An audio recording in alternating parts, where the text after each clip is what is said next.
পুরা কোরআন শরীফে 3 আয়াত বিশিষ্ট 3টা সূরা আছে, আসর, নসর আর কাউসার। কয়টা বলেন তো? নসর মানে সাহায্য, নসর মানে কি? আর নাসর মানে ঈগল।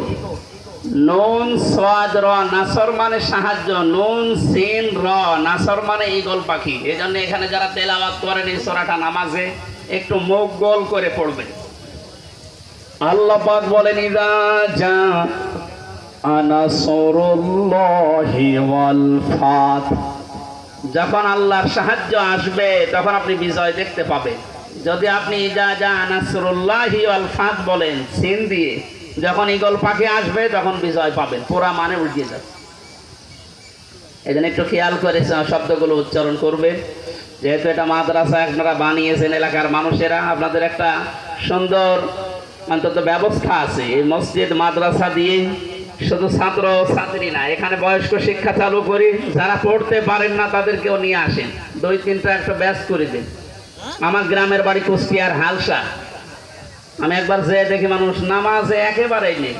গ্রামে তো যেতামও কম। মহসেন সাহেবকে বললাম, মানুষজন বহু মানুষ নামাজ পড়ে না। নামাজ পড়ে না এটা এদের দোষ না, এই দোষ আমার।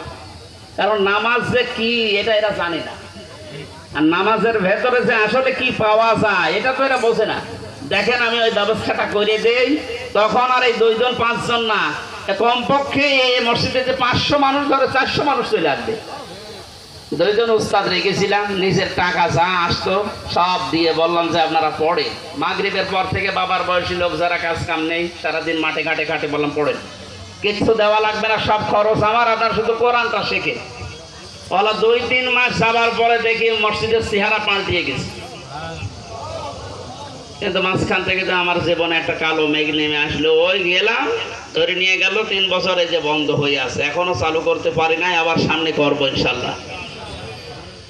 আমি দেখেছিলাম মাত্র 2-2.5 মাসের ব্যবধানে কত মানুষ এই যে নামাজে, তখন তাদেরকে পিটিয়েও আপনি দূর করতে পারবেন না। সুতরাং এখানে মাদ্রাসা মসজিদ বানিয়েছে বয়স্কদের জন্য, মাগরিব থেকে এশা থেকে আরো রাত 9টা-10টা পর্যন্ত কোরআন কেন্দ্রিক আসেন সবাই, দলমত নির্বিশেষে। তখন আপনাকে কোরআনে কারিম নিজেই হেদায়েত দিয়ে পথ দেখিয়ে দেবে।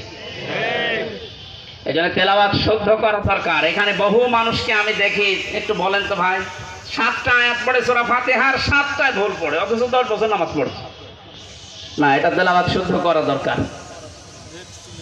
আল্লাহ পাক জানিয়েছেন, ইযা জা নাসরুল্লাহি ওয়াল ফাত, যখন আসবে আল্লাহর সাহায্য তখন আপনি বিজয় দেখতে পাবেন।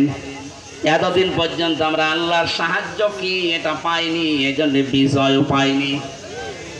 বদরের ময়দানে বিশ্বনবী মাত্র 80 জন মানুষ নিয়ে গিয়েছিলেন, না 313 জন, আর ওদের ছিল 1000 এর উপরে। আল্লাহর পক্ষ থেকে আল্লাহ সাহায্য পাঠিয়েছিলেন, এজন্য মহান আল্লাহ ওই সময় তাদেরকে বিজয় কি দেখিয়েছিলেন। আবু জেহেলের মতো এত বড় লিডারকে আল্লাহ ওই দিন দুনিয়া থেকে লাঞ্ছিত অবস্থায় বিদায় দিয়েছেন। যোগে যোগে শুধু বদরের ময়দান না, কিয়ামত পর্যন্ত এরকম বদরের ময়দান কায়েম হতে থাকবে। বড় বড় কাফের যারা, বড় বড় মুশরিক যারা, আল্লাহ দ্রোহী যারা, তাদেরকে আল্লাহ বিদায় করবেন যদি আল্লাহর সাহায্য এসে থাকে। আমাদের দেশেও কম ছিল না, বহু মানুষকে আমরা দেখেছিলাম অহংকারে পা মাটিতে পড়তো না। আল্লাহ রাব্বুল আলামিন এই মানুষগুলোকে বিদায় করে দিয়ে তার সাহায্য পাঠিয়ে এটা বিজয় আমাদেরকে যে দেখালেন, বিজয় পাওয়ার পরে যে দৃশ্যটা, এটা এখন আবাহমান জারি আছে, যেটা আমি আমার চোখে দেখতে পাচ্ছি আয়াত অনুযায়ী। দেখেন তো মেলে কিনা।